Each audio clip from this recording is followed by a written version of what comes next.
important, c'est un conflit important parce qu'il est sur la fracture des rapports entre Orient et Occident, entre le Nord et le Sud. Il est le dernier conflit colonial que nous connaissons. Et je crois que c'est important de le replacer dans ce cadre. Des fois, les gens me disent, mais vous êtes pro-palestinien. Et j'ai toujours la même réponse qui peut dire non. Je veux dire, pour moi, ça n'a pas de sens. Je ne suis pas pro-palestinien, pas plus que je ne suis pro-espagnol ou pro... Je suis pour une cause, ce qui est tout à fait différent. Je suis pour une cause et contre la violation du droit international tel que la Palestine l'a subi. Et le fait que cette cause, elle est symbolique. Bien sûr, on peut dire, et c'est ce que dit le gouvernement israélien, mais attendez, des conflits qui ont provoqué des dizaines ou des centaines de milliers de morts. Il y a des conflits qui ont provoqué des dizaines ou des centaines de milliers de morts ailleurs, et bien plus qu'en Palestine. Et c'est vrai. C'est vrai, vous pouvez dire, regardez l'Irak, il y a eu bien plus de morts en Irak que dans les 30 dernières années en Palestine, où il y a eu bien plus de morts au Soudan que dans les 30 dernières années en Palestine. Mais il y a des conflits qui ont un sens symbolique. Pour ma génération, il y a eu le conflit du Vietnam ou le conflit de l'Afrique du Sud, et de la lutte contre l'apartheid. Et ce qui était étonnant, c'est que pendant la lutte contre le régime d'apartheid en Afrique du Sud, le discours du régime de l'apartheid, c'était de dire, écoutez, bon, c'est peut-être pas très bien ce qu'on fait, mais regardez les autres pays africains, ils massacrent et tout, et vous ne dites rien. Mais non, le conflit d'Afrique du Sud, il était là aussi un conflit symbolique, parce qu'il était un conflit à la frontière, enfin, à la fracture entre le Nord et le Sud, entre le mouvement colonial et le mouvement anticolonial, et il est devenu pour une génération un symbole de l'injustice des relations internationales. Et aujourd'hui, la Palestine, c'est ça. C'est-à-dire, c'est un symbole de l'injustice des relations internationales et du double discours, pour nous qui vivons dans ce pays en France, du double discours occidental à propos de la démocratie, des droits de l'homme, etc. Alors, c'est important de comprendre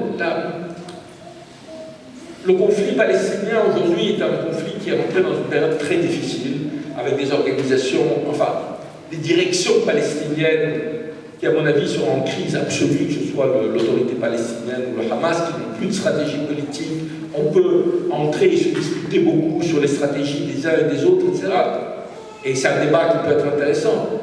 Mais ça n'a rien à voir avec la solidarité avec la Palestine.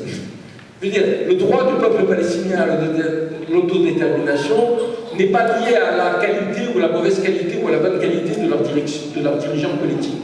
Et je dirais, c'était vrai d'ailleurs dans toutes les luttes de libération. Le droit du peuple algérien à l'indépendance n'était pas lié au fait de savoir si les dirigeants du FLN étaient des dirigeants qui étaient comme ci ou comme ça. Et je crois que c'est important aujourd'hui de séparer la crise réelle de la direction palestinienne, des directions palestiniennes, de la cause palestinienne, qui est le fait qu'on a un peuple qui est opprimé, qui vit depuis des dizaines d'années sous oppression, et que dans cette oppression, jamais l'Union européenne, depuis les années 50, n'a été autant du côté d'Israël.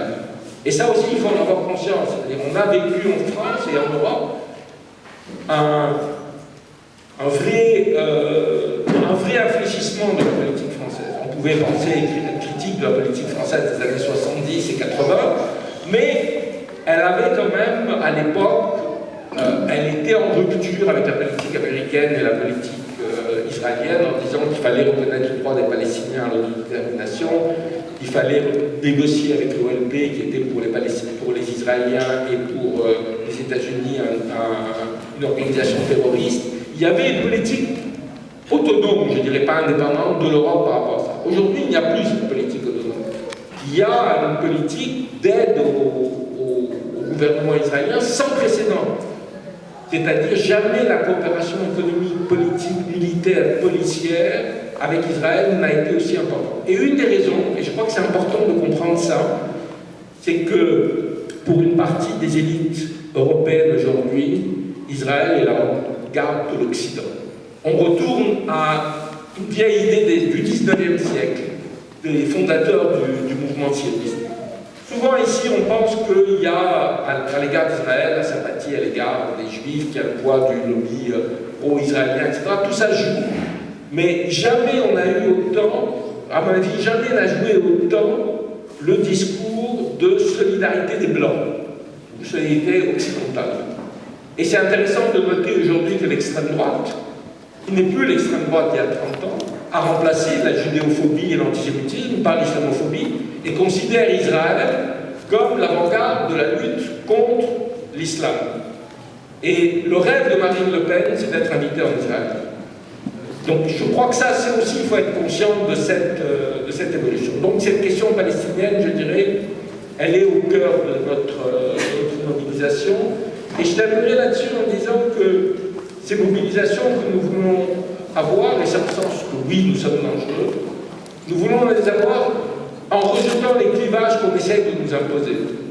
Et dans lesquels parfois nous-mêmes nous tombons, parce que c'est vrai que quand vous êtes attaqué de tous les côtés, c'est vrai que quand l'islam est présenté sans arrêt comme une menace, etc., vous avez tendance à vous refermer en disant tous les autres sont des ennemis. Et à revendiquer cette identité musulmane. Au risque de choquer un certain nombre d'entre vous, moi j'ai des amis qui, comment dire, sont des gens qui sont nés en France, qui sont de culture française, qui n'ont globalement pas grand-chose à voir avec le monde musulman, ni avec la religion, etc., sinon qu'il s'appelle Mohamed ou Fatima. Et un m'a dit, mais maintenant, moi je dis, je suis musulman athée. Il voulait dire par là que l'assignation à résidence des musulmans était quelque chose qui devenait insupportable.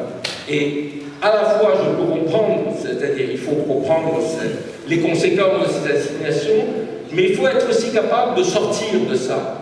Et c'est le sens du printemps des quartiers, c'est-à-dire notre capacité à dépasser des clivages qu'on veut nous imposer pour effectivement essayer de construire ensemble quelque chose qui est, pour reprendre aussi une formule qui peut paraître grandiloquente, mais qui est